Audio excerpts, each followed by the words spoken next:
Hi everyone, my name is Tyler, and this summer, alongside my lab, we investigated cultural differences in the way children weigh reliability versus age of informants when deciding who to learn from. So, children typically like to learn new information from reliable sources, and for them, this typically means adults. So, if children were looking to learn the name of an object they've never seen before, they would typically trust an adult's label of the object compared to their peers' label of the object. However, when a consistently inaccurate adult, for example, being correct 0% of the time, was contrasted with a consistently accurate peer, for example, being correct 100% of the time, children across cultures were then more likely to learn from their peer as they were seen to be more reliable. A recent study in South Korea wanted to see what would happen if the same thing was tested in a less dramatic comparison, where they examined children's responses in a situation where an adult informant was relatively less accurate compared to a child informant. So now the adult informant was portrayed as right 25% of the time, whereas the child was portrayed as right 75% of the time. So, what the study found was that 4-year-olds chose the accurate child informant as the reliable source, as expected. However, Korean 5-year-olds now chose the less accurate adult informant as a reliable source, which was strange as the adult was perceived as less reliable compared to the child. So, over this past summer, we looked for reasons as to why this might be by testing the same study with Canadian children to see if there's a potential cultural difference in the way children perceive age versus reliability when deciding on whom to learn from and who to trust.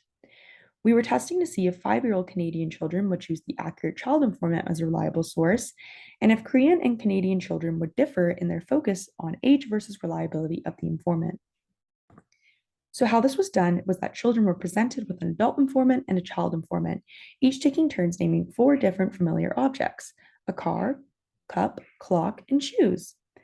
Importantly, the adult informant gave one accurate label for the objects, so they were correct 25% of the time, and the child informant provided 3 accurate labels for the objects, so they were correct 75% of the time. Children were then asked what each informant called the object and who wasn't very good at naming the object at the end of each trial, to make sure that they held the correct associations of which informant was more reliable. At the end of the study, children were presented with a brand new novel object in the test phase.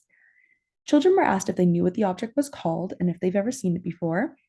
Each of the 2 informants were then gave the novel object a different name, either a dopa or a modi, and then children were asked what they thought the object was called.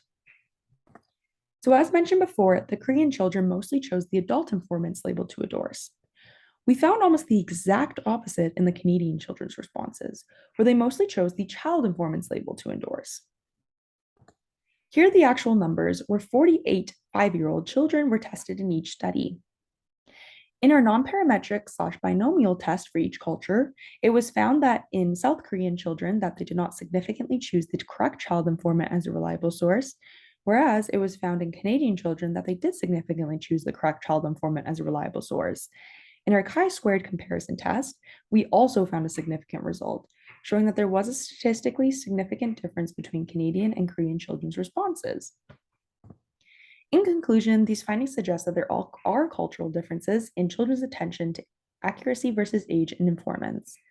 The South Korean studies state that this may be due to sociocultural factors, where Korean children learn to respect their elders from a young age and know adults to be wiser and have more experience.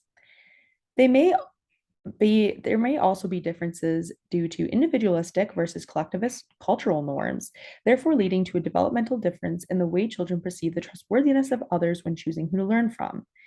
So the Canadian culture would be the individualistic culture, and the South Korean culture would be the collectivist culture. So these findings are important as now further research can be done on the domain of child development across cultures with regarding to weighing age and reliability of informants when children are deciding who to trust. This can include studies such as testing immigrant children in Canada from Korea to see if we get the same or different responses as the Canadian children in the study.